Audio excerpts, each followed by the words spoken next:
ನಾರಾಯಣಂ ನಮಸ್ಕೃತ್ಯ ನರಂ ಚೈವ ನರೋತ್ತಮಂ ದೇವೀಂ ಸರಸ್ವತೀಂ ವ್ಯಾಸಂ ತತೋ ಜಯಮುದೀರಯೇ ವಿಜಾನತಾಂ ಅವಿತ್ತಸ್ಯ ಮಧ್ವಸ್ಯ ಜಗತಿ ಗುರೋಃ ಪೂರ್ವಾಚಾರ್ಯಮಹಿಷ್ಠಾನಾಮಿಯಂ ಪ್ರಣತಿಮಾಲಿಕಾ ವೈಶಂಪಾಯನ ಉವಾಚ. ಸತ್ವತನ ವಂಶದಲ್ಲಿ ಬೇಕಾದಷ್ಟು ಜನ ಬಂದರು. ಭಜಿ, ಭಜಮಾನ, ದಿವ್ಯ, ದೇವಾವೃಧ, ಅಂಧಕ, ವೃಷ್ಣಿ ಇವರೆಲ್ಲರೂ. ಆ ಭಜಮಾನನ ಮಗ ಸೃಂಜಯ ಅಂತ. ಅದಾದ ಮೇಲೆ ವಾಹ್ಯಕ ಮತ್ತು ಉಪವಾಹ್ಯಕ ಅಂತ. ಅವರ ವಂಶದಲ್ಲಿ ಭಜಮಾನನಿಗೆ ಕ್ರಿಮಿ ಅಂತನೊಬ್ಬನು ಬಂದ. ಅವನಿಗೆ ಧೃಷ್ಟ, ಆಮೇಲೆ ಶೂರ, ಪುರಂಜಯ ಅಂತ. ಯಜ್ವ, ದೇವಾವೃಧ ಮೊದಲಾದ ಗುಣಗಳು. ಆ ದೇವಾವೃಧ ತಪಸ್ಸು ಮಾಡಿದ. ಎಲ್ಲ ಗುಣಗಳಿಂದ ತುಂಬಿರುವ ಮಗ ಬೇಕು ನನಗೆ ಅಂತ. ಅವನು ನದಿಯ ತೀರದಲ್ಲಿ ಕುಳಿತು ಉತ್ಕಟವಾಗಿ ಚಿಂತನೆ ಮಾಡುವಾಗ ನದೀ ದೇವತೆಯೊಬ್ಬಳು ಬಂದ್ಲು. ಆ ನದೀ ದೇವತೆ ಕುಮಾರಿಯಾಗಿ ಬಂದ್ಲು. ನಾನು ನಿನ್ನನ್ನು ವರಿಸ್ತೇನೆ ಹೇಳಿದಳು. ತಸ್ಯಾಂ ಆಧತ್ತ ಗರ್ಭಂ ಚ ತೇಜಸ್ವಿನ ಮುದಾರಧೀಹಿ. ಒಂದು ಒಳ್ಳೆ ಮಗುವನ್ನು ಪಡೆದ. ಆ ಮಗುವಿನ ಹೆಸರು ಬಭ್ರು ಅಂತ. ಇಲ್ಲಿ ಪುರಾಣವನ್ನು ಬಲ್ಲವರು ಈ ರೀತಿ ಹೇಳ್ತಾರೆ. ಅತ್ರ ವಂಶೇ ಪುರಾಣಜ್ಞ ಗಾಯಂತೀತಿ ಪರಿಶ್ರುತಂ ಗುಣಾನ್ ದೇವಾವೃಧಸ್ತ್ಯಾತ ಕೀರ್ತಯಂತೋ ಮಹಾತ್ಮನಃ. ಕೆಲವರು ಈ ರೀತಿ ಹೇಳ್ತಾರೆ. ಬಭ್ರುಶ್ರೇಷ್ಠೋ ಮನುಷ್ಯಾಣಾಂ ದೇವೈರ್ದೇವಾವೃಧ ಸಮಃ. ಎಲ್ಲ ಮನುಷ್ಯರಲ್ಲಿ ಬಭ್ರು ಮಿಗಿಲು, ದೇವಾವೃಧ ದೇವತೆಗಳಿಗೆ ಸಮ. ಅವನಿಗೆ ಯಾವ ರೀತಿಯಾದ ಪರಿಪಾಲನೆಯ ಶಕ್ತಿ ಇತ್ತು, ಇಡೀ ರಾಷ್ಟ್ರವನ್ನು ಅಧ್ಯಾತ್ಮದತ್ತ ಒಯ್ಯುವಂತಹ ಶಕ್ತಿ ಎಷ್ಟಿತ್ತು ಅಂತ ಹೇಳಿದ್ರೆ, ಷಷ್ಟಿಶ್ಚ ಷಟ್ಚ ಪುರುಷಾ ಸಹಸ್ರಾಣಿ ಚ ಸಪ್ತಚ ಏತೇ ಮೃತತ್ವಂ ಸಂಪ್ರಾಪ್ತಾ ಬಭ್ರುರ್ದೇವಾವೃಧಸ್ತ್ವಿತಿ. 66,700 ಜನ ಮುಕ್ತರಾದರು ಬಭ್ರುವಿನ ಕಾರಣದಿಂದ ಅಂತ ಹೇಳ್ತಾರೆ. ಅವನು ಒಳ್ಳೆ ಕೀರ್ತಿವಂತ ಆದ ಬಭ್ರು. ಆಮೇಲೆ ಅವನ ವಂಶದಲ್ಲಿ ಬಂದವರೆಲ್ಲರೂ ಕೂಡ ಮಾರ್ತಿಕಾವತ ಅಂತನ್ನುವ ನಗರದಲ್ಲಿ ಇರಲಿಕ್ಕೆ ಶುರು ಮಾಡಿದ್ರು. ಆಮೇಲೆ ಅಂಧಕ ಅಂತ ಹೇಳಿ ಒಬ್ಬ ಇದ್ದ. ಅವನಿಗೆ 4 ಜನ ಮಕ್ಕಳು, ಕುಕುರ, ಭಜಮಾನ, ಶಮಿ, ಕಂಬಲ ಬರ್ಹಿ ಅಂತ. ಕುಕುರನ ಮಗ ಧೃಷ್ಣು, ಧೃಷ್ಣುವಿನ ಮಗ ಕಪೋತರೋಮ, ಕಪೋತರೋಮನ ಮಗ ತಿತ್ತಿರಿ. ಅವನಿಗೆ ಪುನರ್ವಸು ಅಂತ ಮಗ, ಅವನ ಮಗ ಅಭಿಜಿತ್. ಅವನಿಗೆ ಅಭಿಜಿತ್ಗೆ 2 ಮಕ್ಕಳು, ಆಹುಕಶ್ಚ ಆಹುಕಿ ಚೈವ ಖ್ಯಾತವು ಖ್ಯಾತಿಮತಾಂ ವರೌ. ಆಹುಕ ಮತ್ತು ಆಹುಕಿ ಅಂತ ಹೇಳಿ. ಶ್ವೇತೇನ ಪರಿವಾರೇಣ ಕಿಶೋರ ಪ್ರತಿಮೋ ಮಹಾನ್ ಅಶೀತಿ ಚರ್ಮಣಾಯುಕ್ತ ಸಂನೃಪ ಪ್ರಥಮಂ ವ್ರಜೇತ್. ಆ ಆಹುಕ ಒಳ್ಳೆಯ ಕೀರ್ತಿಯನ್ನು ಪಡೆದ. ಅವನ ಪರಿವಾರದವರೆಲ್ಲ ಶುದ್ಧರಾಗಿದ್ದರು. ಒಬ್ಬ ರಾಜ ಶುದ್ಧನಾಗಿದ್ದಾನೆ ಅಂತ ಹೇಳಿದ ಕೂಡಲೇ ರಾಜ ಅವನು ಕರಪ್ಟ್ ಅಲ್ಲದೇ ಇರಬಹುದು. ರಾಜನಲ್ಲಿ ಕರಪ್ಷನ್ ಇಲ್ಲದಿದ್ದ ಮಾತ್ರಕ್ಕೆ ರಾಜನ ಪರಿವಾರದಲ್ಲಿ ಕರಪ್ಷನ್ ಇರಲ್ಲ ಅಂತ ಹೇಳಲಿಕ್ಕೆ ಬರಲ್ಲ. ಯಾವುದೇ ಕಾಲಕ್ಕೂ ಹೇಳಲಿಕ್ಕೆ ಬರೋಲ್ಲ. ಇಲ್ಲಿ ಅದನ್ನು ಹೇಳಬಹುದಿತ್ತು. ಅದು ಬಭ್ರುವಿನ ಒಂದು ಅಸಾಧಾರಣವಾದ ಗುಣ. ಬಭ್ರುವಿನಷ್ಟೇ ಶುದ್ಧರಾಗಿ ಅವನ ಪರಿವಾರದವರೂ ಇದ್ದರು.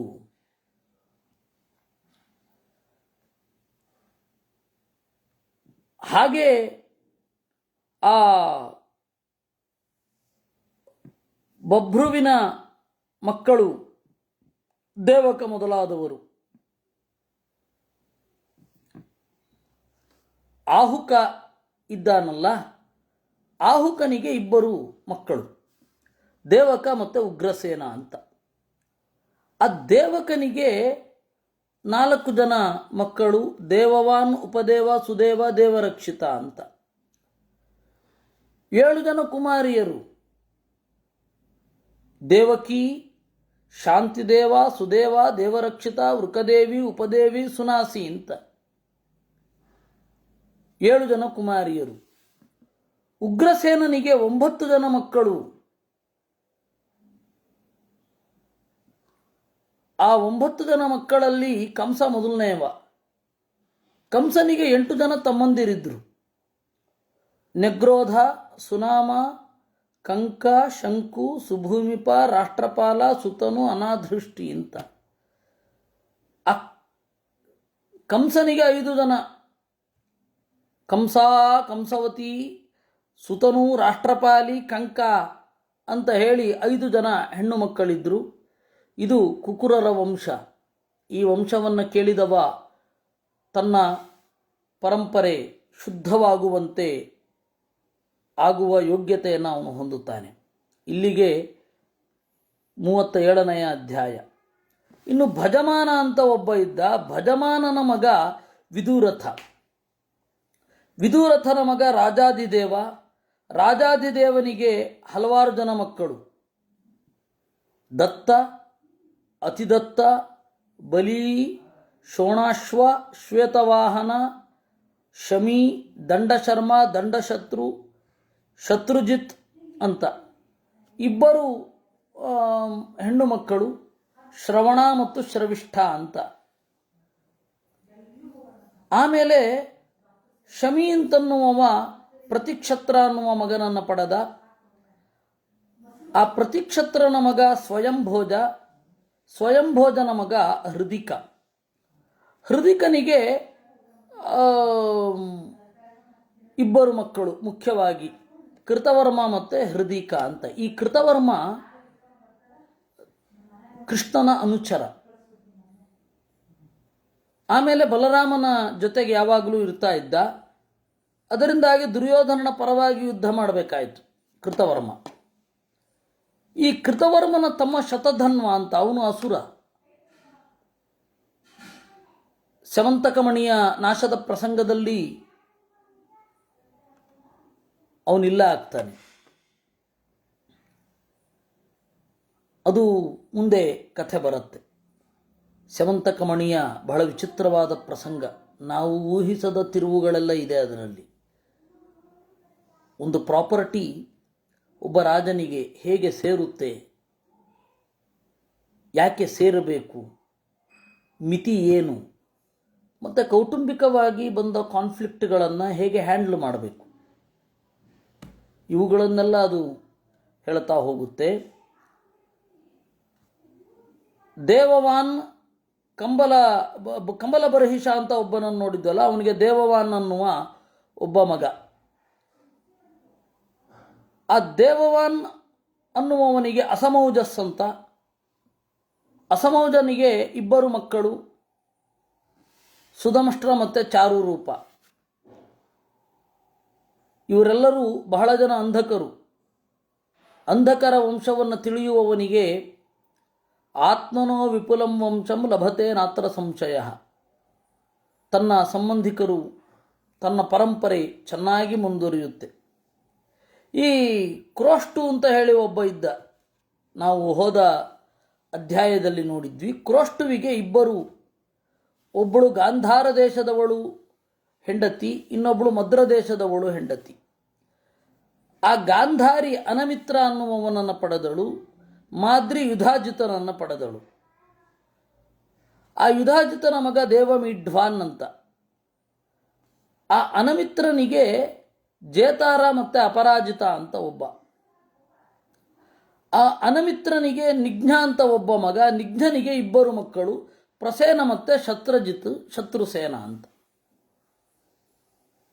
ಅವರಿಬ್ಬರು ಪ್ರಸೇನ ಮತ್ತು ಸತ್ರಜಿತ್. ಈ ಸತ್ರಜಿತ್ ಯಾರು ಗೊತ್ತಲ್ಲ, ಸತ್ಯಭಾಮೆಯ ಅಪ್ಪ, ಸ್ಯಮಂತಕಮಣಿಯನ್ನು ಪಡೆದವ, ಕೃಷ್ಣನ ಮಾವ. ಪ್ರಸೇನ ದ್ವಾರವತಿಯಲ್ಲಿ ಇದ್ದ ದಿವ್ಯಂ ಸ್ಯಮಂತಕಂ ನಾಮ ಸಮುದ್ರಾತ್ ಉಪಲಬ್ಧವಾನ್. ಪ್ರಸೇನ ಏನು ಮಾಡಿದ, ಸ್ಯಮಂತಕವನ್ನು ಪಡೆದ. ಇದು ಪುರುಷ ವ್ಯತ್ಯಾಸ ಮಾಡಿ ಹೇಳೋದು ಅಂತ ಒಂದು ಕಥೆಯ ಸ್ಟೈಲ್. ಕಥೆಯಲ್ಲಿ ಹಲವಾರು ನೆರೇಷನ್ ಟೆಕ್ನಿಕ್ಗಳಿವೆ, ಅದರಲ್ಲಿ ವ್ಯತ್ಯಾಸವೂ ಒಂದು. ವ್ಯತ್ಯಾಸ ಹೇಳಿದರೆ ಪುಂವ್ಯತ್ಯಾಸವೂ ಉಂಟು. ಅವನು ಮಾಡಿದ್ದನ್ನು ಇವನು ಮಾಡಿದ ಅಂತ ಹೇಳೋದು, ಇವನು ಮಾಡಿದ್ದನ್ನು ಅವನು ಮಾಡಿದ, ಇವನಿಗಿದ್ದದ್ದೆಲ್ಲ ಅವನಿಗೆ, ಅವನಿಗಿದ್ದದ್ದೆಲ್ಲ ಇವನಿಗೆ ಹೇಳೋದು ಒಂದು ಕಥೆಯ ಟೆಕ್ನಿಕ್. ಸತ್ರಾಜಿತನಿಗೆ ಬಂದದ್ದನ್ನು ಪ್ರಸೇನ ಪಡೆದ ಅಂತ. ಸಕದಾಚಿನ್ ನಿಶಾಪಾಯೇ ರಥೇನ ರಥಿನಾಂವರಃ ಅಬ್ಧಿಕೂಲಮುಪಸ್ಪೃಷ್ಟುಂ ಉಪಸ್ಥಾತುಂ ಯಯೋರವಿಂ. ಆ ಕಥೆಯನ್ನು ಪ್ರಾಸಂಗಿಕವಾಗಿ ಹೇಳ್ತಾ ಇದ್ದಾರೆ. ಒಮ್ಮೆ ಸತ್ರಾಜಿತ ತನ್ನ ಗೆಳೆಯನೂ ದೈವವೂ ಆಗಿರುವ ಸೂರ್ಯನನ್ನು ಕುರಿತು ತಪಸ್ಸು ಮಾಡಲಿಕ್ಕೆ ಸಮುದ್ರ ತೀರಕ್ಕೆ ಹೋದ. ತಸ್ಯೋಪತಿಷ್ಠತಃ ಸೂರ್ಯಂ ವಿವಸ್ವಾನ್ ಅಗ್ರತಸ್ಥಿತಃ. ಹಾಗೆ ಪ್ರಾರ್ಥನೆ ಮಾಡುವ ಸತ್ರಜಿತನ ಮುಂದೆ ಸೂರ್ಯ ಕಾಣಿಸಿಕೊಂಡ. ಅಸ್ಪಷ್ಟಮೂರ್ತಿರ್ಭಗವಾನ್ ತೇಜೋ ಮಂಡಲವಾನ್ ಪ್ರಭು. ಸೂರ್ಯ ಎದುರುಗಡೆ ನಿಂತರೆ ಸ್ಪಷ್ಟ ಕಾಣ್ತಾನೇನು, ಅಸ್ಪಷ್ಟ ಮೂರ್ತಿಯಾಗಿ ಕಂಡ. ಅವಾಗ ಅವನು ಸತ್ರಜಿತ ಹೇಳಿದ, ಯಥೈವೋ ವ್ಯೋಮ್ನಿ ಪಶ್ಯಾಮಿ ಸದಾತ್ವಾಂ ಜ್ಯೋತಿಷಾಂಪತೆ. ಅಲ್ಲಪ್ಪ, ನೀನು ಹತ್ತಿರ ಬಂದು ಏನು ಪ್ರಯೋಜನ ಆಯಿತು ನನಗೆ? ಈಗಲೂ ಕೂಡ ನಿನ್ನನ್ನು ಸ್ಪಷ್ಟವಾಗಿ ನೋಡಲಿಕ್ಕೆ ಆಗ್ತಾ ಇಲ್ಲ. ಆಗಸದಲ್ಲಿ ನೀನು ಇದ್ದಾಗ ಯಾವ ರೀತಿ ನೋಡುವಾಗ ಅಸ್ಪಷ್ಟತೆ ಕಾಣುತ್ತೆ, ಅಷ್ಟೇ ಅಸ್ಪಷ್ಟತೆ ಎದುರುಗಡೆ ಬಂದರೂ ಇರೋದಾದರೆ ಎದುರುಗಡೆ ಬರಬೇಕ್ಯಾಕೆ? ತೇಜೋ ಮಂಡಲಿನಂ ದೈನಂ ತಥೈವ ಪುರತಸ್ಥಿತಂ ಕೋ ವಿಶೇಷೋಸ್ತಿ ಮೇ. ನನಗೇನೋ ಅನುಗ್ರಹ ಮಾಡ್ತಾ ಇದ್ದೀನಿ ನೀನು ಅಂತ. ಹೇಗೆ ಇದು? ಏತಚ್ಛ್ರುತ್ವಾತು ಭಗವಾನ್ ಮಣಿರತ್ನಂ ಚಮಂತಕಂ. ಹೀಗೆ ಹೇಳಿದಾಗ ಸೂರ್ಯದೇವ ನಗುತ್ತಾ ತನ್ನ ಚಮಂತಕಮಣವನ್ನು ತೆಗೆದುಕೊಟ್ಟ ಅಂತೆ. ತಥೋ ವಿಗ್ರಹವಂತಂ ತಂ ದದರ್ಶ ನೃಪತಿಸ್ತದ. ಅವಾಗ ಸೂರ್ಯನ ಸ್ಪಷ್ಟವಾದ ಕೈ, ಕಾಲು ಮೊದಲಾದವುಗಳೆಲ್ಲ ಕಂಡಿತು. ತಮಪಿ ಪ್ರಸ್ಥಿತಂ ಭೂಯೋ ವಿವಸ್ವಂತಂ ಸಸತ್ರಜಿತ್ ಲೋಕಾನ್ ಉದ್ವಾತಯಸ್ಯೇತಾನ್ ಏನತ್ವಂ ಸತತಂ ವಿಭೋ. ಸತ್ರಜಿತ್ ಕೇಳಿದ, ಈ ಮಣಿ ಕೊಟ್ಟುಬಿಡು ಒಂದ. ಆಗ ಸ್ಯಮಂತಕ ಮಣಿಯನ್ನು ಕೊಟ್ಟ. ತಂ ಜನಾಹ ಪರ್ಯಧಾವಂತ ಸೂರ್ಯೋಯಂ ಗಚ್ಚತೀತಿ. ಆ ಸ್ಯಮಂತಕ ಮಣಿಯನ್ನು ಇಟ್ಟುಕೊಂಡು ಸೂರ್ಯನನ್ನು ಬೀಳ್ಕೊಟ್ಟು ಸತ್ರಜಿತ್ ದ್ವಾರಕೆಗೆ ಬಂದ. ಅವನು ಬರ್ತಾ ಇದ್ದಾಗ ಜನ ಎಲ್ಲ ಓಡಾಟೋದ್ರು, ಸೂರ್ಯನ ಬರ್ತಾ ಇದ್ದಾನೆ ಅಂತ. ಅಂತಃಪುರಕ್ಕೆ ಹೋದ. ಆ ಪ್ರಸೇನನಿಗೆ ಮಣಿರತ್ನವನ್ನು ಕೊಟ್ಟ. ಪ್ರೇಮಣ, ತಮ್ಮ ಅನ್ನುವ ಪ್ರೀತಿಯಿಂದ ಮಣಿರತ್ನವನ್ನು ಕೊಟ್ಟ. ಸಮಣಿಸ್ಯಂದತೆ ರುಗ್ಮಂ ವೃಷ್ಣಂದಕ ನಿವೇಚನೆ. ಆ ಮಣಿಯದೊಂದು ಸ್ಪೆಷಾಲಿಟಿ, ದಿವಸ 10 ಮಣ ಚಿನ್ನವನ್ನು ಹುಟ್ಟಿಸ್ತಾ ಇತ್ತು. ಆ ಮಣಿ ಎಲ್ಲಿರುತ್ತೆ? ಕಾಲವರ್ಷೀಚ ಪರ್ಜನ್ಯ. ಒಳ್ಳೆ ಮಳೆ ಆಗ್ತಾ ಇತ್ತು. ಅವನಿದ್ದಲ್ಲಿ ವ್ಯಾಧಿ ಇರ್ತಿರಲಿಲ್ಲ. ಲಿಪ್ಸಾಂ ಚಕ್ರೆ ಪ್ರಸೇನಾತ್ತು ಮಣಿರತ್ನೆ ಸ್ಯಮಂತಕೆ ಗೋವಿಂದೋ ನಚತಲ್ಲೇಭೆ ಚಕ್ತೋಪಿ ನಜಹಾರತಃ. ಅದನ್ನು ಕೃಷ್ಣ ಕೇಳಿದ, ರಾಷ್ಟ್ರಕ್ಕಾಗಿ ಈ ಮಣಿಯನ್ನು ರಾಜನಿಗೆ ಕೊಡು, ಒಳ್ಳೆಯದಾಗತ್ತೆ ಅಂತ. ಅವನು ಕೊಡೋಲ್ಲ ಅಂದ. ಕೃಷ್ಣ ಸೆಳೆದುಕೊಳ್ಳಬಹುದಿತ್ತು, ಆದರೆ ಸೆಳೆದುಕೊಳ್ಳಲಿಲ್ಲ, ಬಿಟ್ಟ. ಕದಾಚಿನ ಮೃಗಯಾಮ್ಯಾತಃ ಪ್ರಸೇನಸ್ತೇನ ಭೂಷಿತಃ. ಒಮ್ಮೆ ಪ್ರಸೇನ ಆ ಮಣಿಯನ್ನು ಹಾಕಿಕೊಂಡು ಬೇಟೆಗೆ ಅಂತ ಹೋದ. ಅಲ್ಲಿ ಒಂದು ಸಿಂಹ ಇವನನ್ನು ಕೊಂದು ಮಣಿಯನ್ನು ತಗೊಂಡು ಹೋಯಿತು. ಅಥ ಸಿಂಹಂ ಪ್ರಧಾವಂತಂ ವೃಕ್ಷರಾಜೋ ಮಹಾಬಲಃ. ಅಲ್ಲಿ ಒಬ್ಬ ಜಾಂಬವಂತ, ಕರಡಿಗಳ ಒಡೆಯ, ರಾಮಾಯಣ ಕಾಲದಲ್ಲಿ ಇದ್ದವ. ಅದಕ್ಕೆ ಇವತ್ತು ಬಹಳ ಮುದುಕರಾದವರನ್ನು ಜಾಂಬವಂತ ಅಂತ ಕರೆಯೋದು ಉಂಟು. ಆ ಜಾಂಬವಂತ ಅವ ಏನು ಮಾಡಿದ, ಸಿಂಹದ ಬಾಯಲ್ಲಿ ಏನಿದು ಮಣಿ ಅಂತ ನೋಡಿ ಆ ಸಿಂಹವನ್ನು ಕೊಂದು ಮಣಿಯನ್ನು ತಗೊಂಡ. ತಥೋ ವೃಷ್ಣಂಧಕ ಕೃಷ್ಣಂ ಪ್ರಸೇನವದ ಕಾರಣಾತ್, ಕೃಷ್ಣನ್ ತಲೆ ಮೇಲೆ ಬಂತು. ಸರ್ವಯೇವ ಶಶಂಕಿರೆ, ಅವನ ಬಗ್ಗೆ ಡೌಟು, ಕೃಷ್ಣನ ಬಗ್ಗೆ. ಸಶಂಕ್ಯಮಾನೋ ಧರ್ಮಾತ್ಮ ನಕಾರಿ ತಸ್ಯ ಕರ್ಮಣಃ, ಎಲ್ಲರೂ ಹೇಳ್ತಾ ಇದ್ದಾಗ ಇವನು ಅದನ್ನು ಪರಿಹಾರ ಮಾಡಬೇಕು ಅಂತ ಮುಂದುವರೆದ. ವಸ್ತುತಃ ಕೃಷ್ಣನದ್ದೇನು ತಪ್ಪಿರಲಿಲ್ಲ. ನನ್ನ ಒಬ್ಬ ಪಬ್ಲಿಕ್ ಫೀಲ್ಡಿನಲ್ಲಿ ಇರುವವ ತನ್ನ ಮೇಲೆ ಬಂದ ಅಪವಾದವನ್ನು ಪರಿಹರಿಸಿಕೊಳ್ಳಬೇಕು. ಇವತ್ತು ಪರಿಹರಿಸಿಕೊಳ್ಳಲಾಗದಷ್ಟು ಅವ್ಯವಸ್ಥಿತ ಆಗಿದೆ. ಒಂದು ಪಬ್ಲಿಕ್ ಸೆಕ್ಟರ್ನಲ್ಲಿ ಕೆಲಸ ಮಾಡುವವರು ಸಂಸ್ಕೃತಿಯ ವಿಚಾರದಲ್ಲಾಗಲಿ ಅಥವಾ ಬೇರೆ ಯಾವುದೇ ವಿಚಾರದಲ್ಲೇ ಆಗಲಿ ಸ್ಪಷ್ಟೀಕರಣ ಕೊಡಲಿಕ್ಕೂ ಆಗುವಲ್ಲ. ಅದರಲ್ಲೂ ಈ ಫೇಸ್ಬುಕ್ ಅನ್ನೋದು ಒಂದು ಬಂದು ಅದು ಭೀಕರ ಆಗಿ ಹೋಗಿದೆ. ಏನೇನೋ ಕಮೆಂಟ್ ಮಾಡ್ತಾರೆ, ಯಾವುದು ಜೆನ್ಯೂನ್ ಅಲ್ಲ. ಆದರೆ ಅವತ್ತು ಈ ತರಹದ ವಿಪರೀತ ಮಾಧ್ಯಮಗಳೆಲ್ಲ ಇರಲಿಲ್ಲ. ಅದರಿಂದಾಗಿ ಸ್ಪಷ್ಟೀಕರಣ ಕೊಡಬೇಕು ಅಂತ ಮುಂದುವರೆದರು. ದೇವರೇ ಮುಂದೆ ಹೋದ. ಯತ್ರ ಪ್ರಸೇನೋ ಮೃಗಯಾಂ ಅಚರತ್ ತತ್ರ ಚಾಪ್ಯಥ, ಎಲ್ಲಿ ಪ್ರಸೇನ ಬೇಟೆ ಆಡ್ತಾ ಇದ್ನೋ ಅಲ್ಲಿಗೆ ಹೋದ. ಅನ್ವೇಷಯನ್ ಪರಿಶ್ರಾಂತಃ ಸಾಶ್ವಂ ಹತಂ ಪ್ರಸೇನಂ ವೈ, ನೋಡಿದ ಕುದುರೆ ಸತ್ತು ಬಿದ್ದಿದೆ, ಆಮೇಲೆ ಸಿಂಹ ಸತ್ತು ಬಿದ್ದಿದೆ. ಅವಿದೂರತಃ, ಸ್ವಲ್ಪ ದೂರದಲ್ಲಿ ಸಿಂಹವು ಸತ್ತು ಬಿದ್ದಿದೆ. ನೋಡಿ, ಇಲ್ಲಿಗೆ ಪ್ರಸೇನನ ಕುದುರೆಯ ಕಾಲಿನ ಗುರುತು ಎಂಡಾಗಿದೆ. ಅಲ್ಲಿಂದ ಇವನು ಒದ್ದಾಡಿರೋದ್ರಿಂದಾಗಿ ಇಲ್ಲಿ ಎಲ್ಲ ಈ ಚಿಹ್ನೆ ಇದೆ.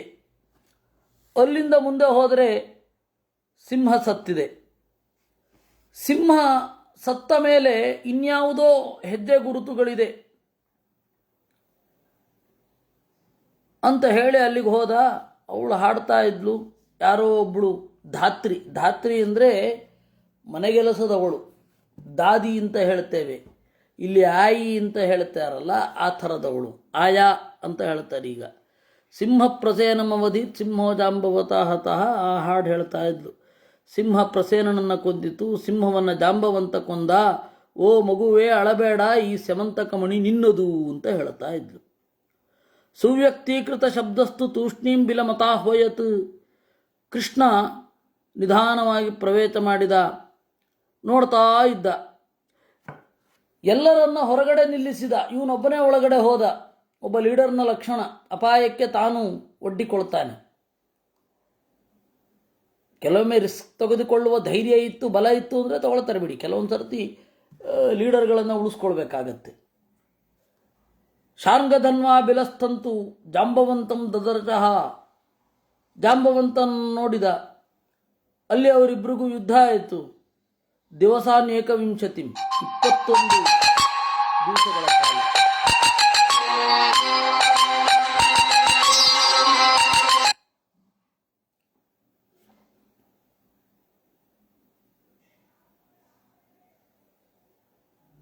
ಇಪ್ಪತ್ತೊಂದು ದಿವಸಗಳ ಕಾಲ ಯುದ್ಧ ಆಯಿತು. ಬಿಲವನ್ನು ಪ್ರವೇಶ ಮಾಡಿದ. ಹೊರಗಡೆ ಕಾದ್ರು. 21 ದಿವಸ ಯುದ್ಧ ಆದಾಗ ಒಳಗಡೆ ಯಾರೂ ಹೋಗಲೇ ಇಲ್ಲ. ಒಂದು ಸ್ವಲ್ಪ ದಿವಸ, ಒಂದು 7 ದಿವಸ ಕಾದು ವಾಪಸ್ಸು ಹೊರಟು ಹೋದರು ದ್ವಾರಕೆಗೆ. ವಾಸುದೇವಸ್ತು ನಿರ್ಜಿತ್ಯ ಜಾಂಬವಂತಂ ಮಹಾಬಲಂ, ಇತ್ತ ಕೃಷ್ಣ ಜಾಂಬವಂತನನ್ನು ಗೆದ್ದು ಜಾಂಬವತಿಯನ್ನು ಪಡೆದ, ಸ್ಯಮಂತಕ ಮಣಿಯನ್ನು ಪಡೆದ. ಅನುನೀಯರ್ಕ್ಷರಾಜಾನಂ ನಿರ್ಯಯೌಚ ತದಾ ಬಿಲಾತ್, ಜಾಂಬವಂತನಿಗೆ ಹೇಳಿ ಬಿಲದಿಂದ ಹೊರಟು ದ್ವಾರಕೆಗೆ ಬಂದ. ಹೀಗೆ ಮಣಿಯನ್ನು ತಂದು ತನ್ನದೇನೂ ತಪ್ಪಿಲ್ಲ ಅಂತನ್ನೋದನ್ನು ಸಮರ್ಥಿಸಿ ಸತ್ರಾಜಿತನಿಗೆ ಮಣಿಯನ್ನು ಕೊಟ್ಟ. ಏವಂ ಮಿಥ್ಯಾಭಿಶಪ್ತೇನ ಕೃಷ್ಣೇನ ಮಿತ್ರಘಾತಿನ ಆತ್ಮ ವಿಶೋಧಿತ ಪಾಪಾತ್ ವಿನಿರ್ಜಿತ್ಯ ಸ್ಯಮಂತಕಂ. ಸತ್ರಾಜಿತನಿಗೆ ಪಶ್ಚಾತ್ತಾಪ ಆಯಿತು. ನಾನು ಸುಳ್ಳೆ ಕೃಷ್ಣನ ಮೇಲೆ ಈ ಅಪವಾದವನ್ನು ಹಾಕಿದೆ, ಜನರೆಲ್ಲರೂ ಕೂಡ ಕೃಷ್ಣ ಹೊಂಚು ಹಾಕಿ ಕೊಲೆ ಮಾಡ್ತಾನೆ ಅಂತ ಹೇಳಿ ಭಾವನೆಯನ್ನು ತಳೆಯುವ ಹಾಗಾಯಿತು ಅಂತ ಬಹಳ ಸಂಕಟ ಆಯಿತು ಅವನಿಗೆ. ಅವನಿಗೆ ಸತ್ರಾಜಿತನಿಗೆ 3 ಜನ ಕುಮಾರಿಯರಿದ್ದರು. ಸತ್ಯಭಾಮ, ಪ್ರಸ್ವಾಪಿನಿ, ಆಮೇಲೆ ವ್ರತಿನಿ ಅಂತ 3 ಜನ ಹೆಣ್ಣು ಮಕ್ಕಳು ಸತ್ರಾಜಿತನಿಗೆ. ಅದರಲ್ಲಿ ದೊಡ್ಡವಳು ಸತ್ಯಭಾಮ, ಅವಳನ್ನು ಕೃಷ್ಣನಿಗೆ ಕೊಟ್ಟಿದ್ದಾಯಿತು.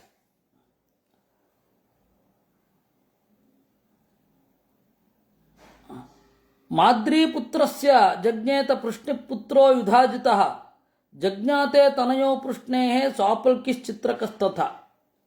ಇದು ಸತ್ಯಭಾಮೆಯಿಂದ ದೇವರಿಗೆ ಹುಟ್ಟಿದ ಮಕ್ಕಳು.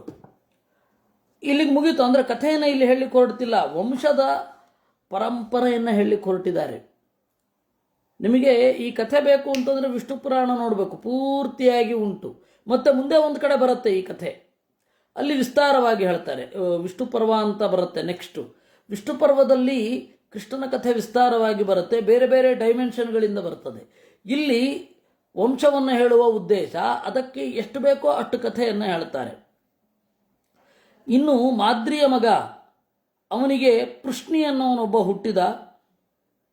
ಆ ಪೃಷ್ಣಿಗೆ 2 ಮಕ್ಕಳು, ಶ್ವಫಲ್ಕ ಮತ್ತು ಚಿತ್ರಕ ಅಂತ. ಶ್ವಫಲ್ಕ ಕಾಶಿರಾಜನ ಮಗಳನ್ನು ಪಡೆದ ಗಾಂಧಿನಿ ಅಂತ.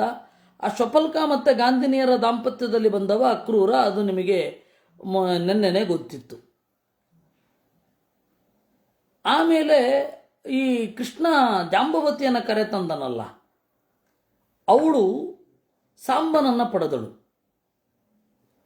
ಆ ಸಾಂಬ ಏನು ಮಾಡಿದ, ದುರ್ಯೋಧನನ ಮಗಳನ್ನು ಮದುವೆ ಆದ.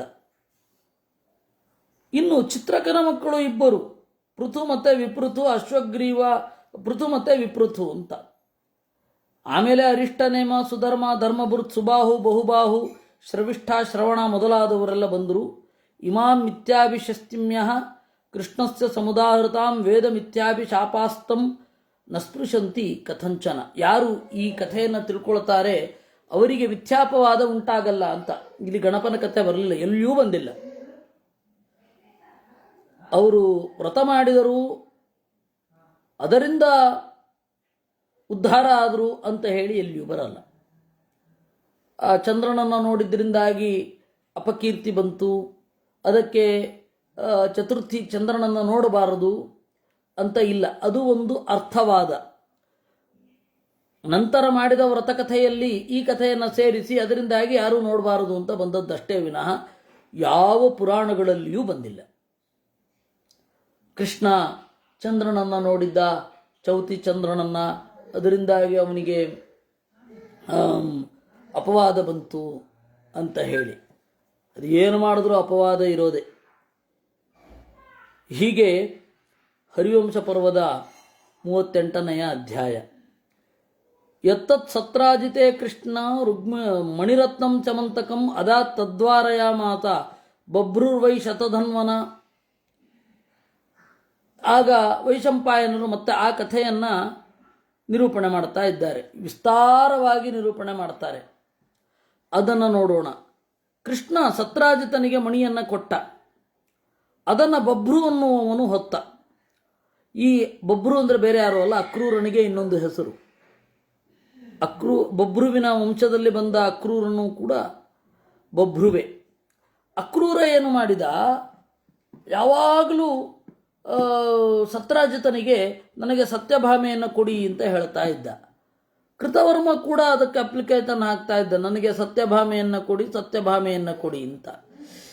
ಆಗ ಅವನು ಯಾರು ಸತ್ರಾಜಿತ್ ಹೇಳಿದ, ನಾನು ಸತ್ಯಭಾಮೆಯನ್ನು ಇಬ್ಬರಲ್ಲಿ ಒಬ್ರಿಗೆ ಕೊಡ್ತೇನೆ, ಅವರಿಗೆ ಮಣಿಯನ್ನು ಕೊಡ್ತೇನೆ ಅಂತ ಹೇಳ್ತಾ ಇದ್ದ. ಆದರೆ ಕೃಷ್ಣನಿಗೆ ಮಿಥ್ಯಾಪವಾದವನ್ನು ಹಾಕಿದ್ರಿಂದಾಗಿ ಅವನಿಗೆ ಒಂದು ಗಿಲ್ಟಿ ಕಾನ್ಷಿಯಸ್, ಅದು ಪಶ್ಚಾತ್ತಾಪ. ಅದರಿಂದಾಗಿ ಕೃಷ್ಣನಿಗೆ ಸತ್ಯಭಾಮೆಯನ್ನು ಸ್ಯಮಂತಕ ಮಣಿಯನ್ನು ಕೊಟ್ಟ. ಈ ಕೃತವರ್ಮನ ತಮ್ಮ ಸತ್ರಾಜಿತ್ ಶತಧನ್ವ ಅಂತ ಒಬ್ಬ ಇದ್ದ. ಆ ಸತ್ರಾಜಿತ್ ಮಗಳನ್ನು ಮತ್ತು ಮಣಿಯನ್ನು ಕೊಟ್ಟಿದ್ದು ಬಹಳ ಸಿಟ್ಟು ಬಂತು. ಯಾರಿಗೆ? ಕೃತವರ್ಮ ಮತ್ತು ಅಕ್ರೂರ ಎಂತಹ ಭಕ್ತ, ಅವನಿಗೆ ವಿಪರೀತ ಸಿಟ್ಟು ಬಂತು. ಅವರಿಬ್ಬರು ಶತಧನ್ವ ಅಂತ ಅವನಿಗೆ ಹೋಗಿ ಹೇಳಿದ್ರು, ನಮಗೆ ಮೋಸ ಮಾಡಿದ್ದಾನೆ ಸತ್ರಾಜಿತ್, ಅವನನ್ನು ಕೊಲ್ಲಬೇಕು ಅಂತ.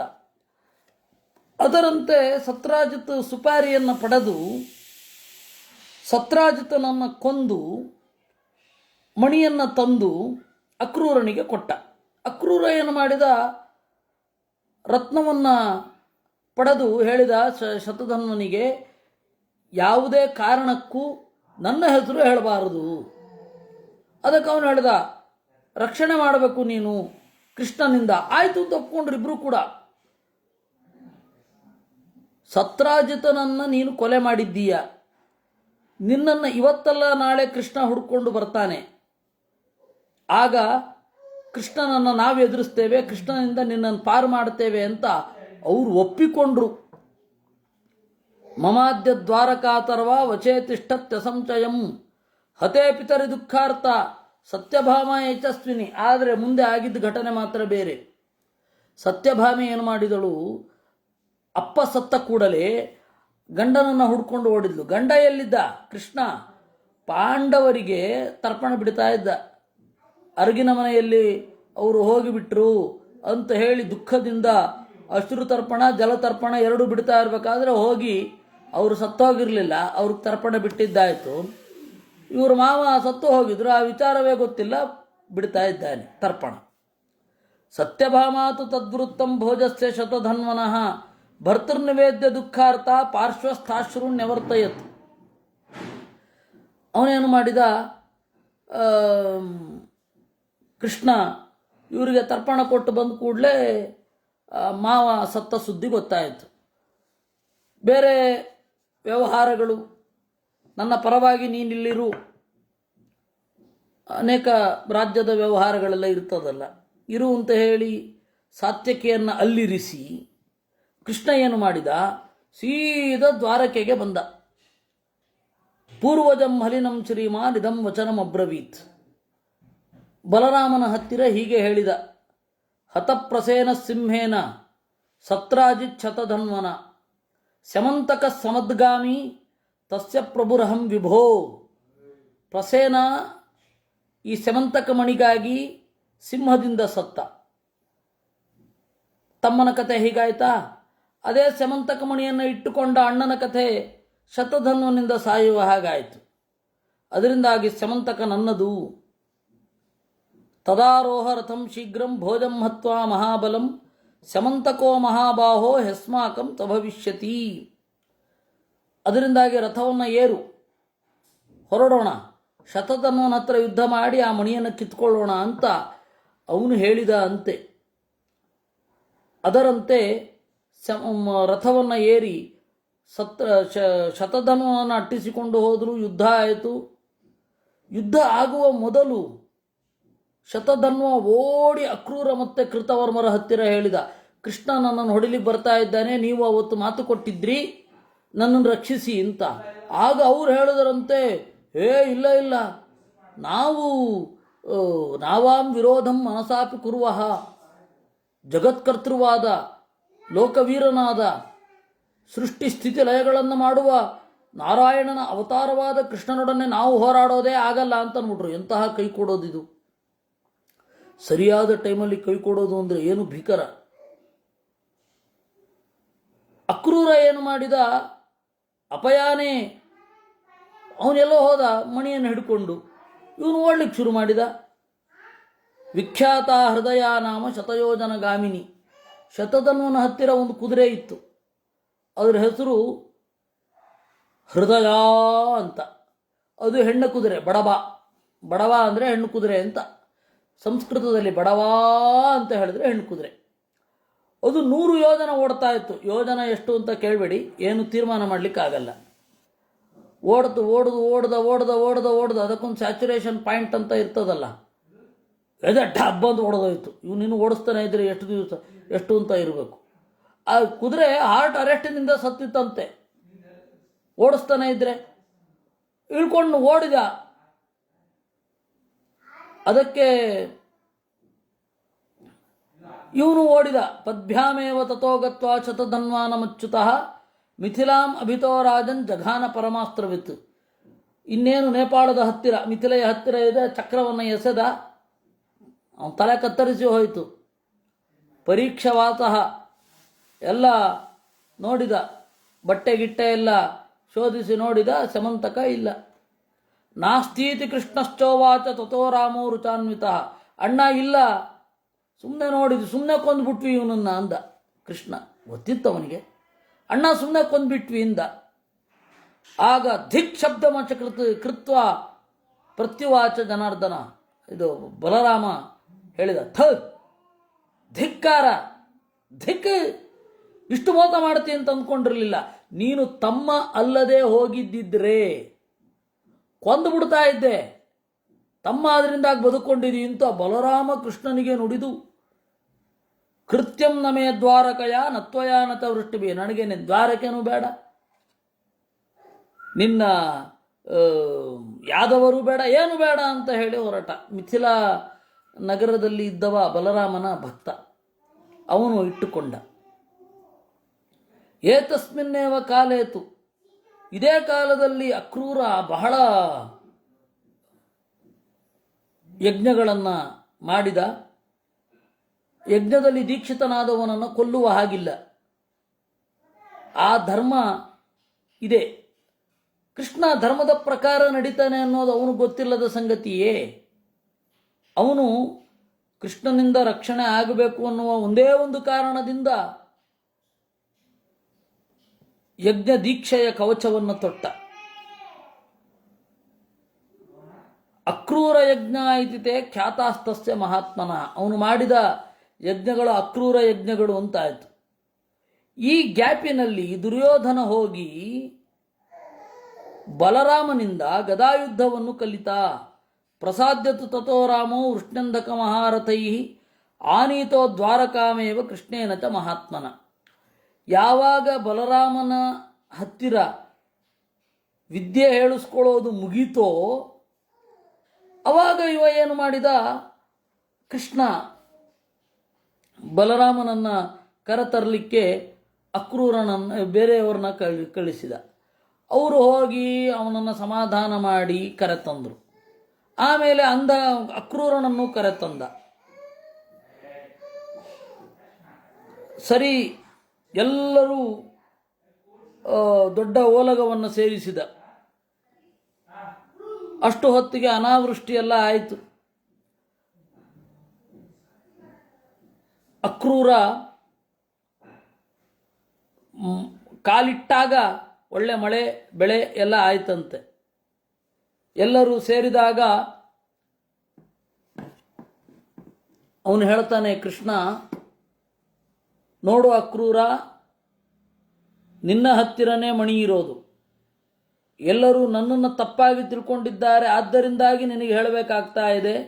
ನಿನ್ನ ಹತ್ರ ಮಣಿ ಇದೆ ಅಂತ ತೋರಿಸು ಅಂದ. ಅಕ್ರೂರ ಅಂತೆಯೇ ತನ್ನ ಕೊಳೆಯಾದ ಹರಿದು ಹೋದ ಬಟ್ಟೆಯಲ್ಲಿ ಇಟ್ಟಿದ್ದ ಸ್ಯಮಂತಕವನ್ನು ತೋರಿಸಿದ. ಇದು ನನ್ನ ಹತ್ರ ಇದೆ, ಕೃಷ್ಣ ಯಾವ ಪಿತೂರಿಯನ್ನು ಮಾಡಿ ತಗೊಂಡಿಲ್ಲ ಅಂತ. ಅದಾದ ಮೇಲೆ ನೋಡಿದ, ಏನು ಮಾಡೋದು? ಎಲ್ಲರೂ ಅದಕ್ಕೆ ಕಣ್ಣು ಹಾಕಿದ್ದಾರೆ. ಎಲ್ಲರೂ ಬಲರಾಮ ನನಗೆ ಬೇಕು ಅಂತ, ಉಗ್ರಸೇನ ನನಗೆ ಸೇರಬೇಕು ಅಂತ. ಸತ್ಯಭಾಮೆ ಅಂದ್ಕೊಂಡಿಲ್ಲ, ಆದರೆ ಜನರ ಭಾವನೆ. ಸತ್ಯಭಾಮೆಗೂ ಒಳಗಡೆ ಆಸೆ ಇದೆ, ಯಾಕೆಂದರೆ ನಮ್ಮಪ್ಪನ ಹಣ.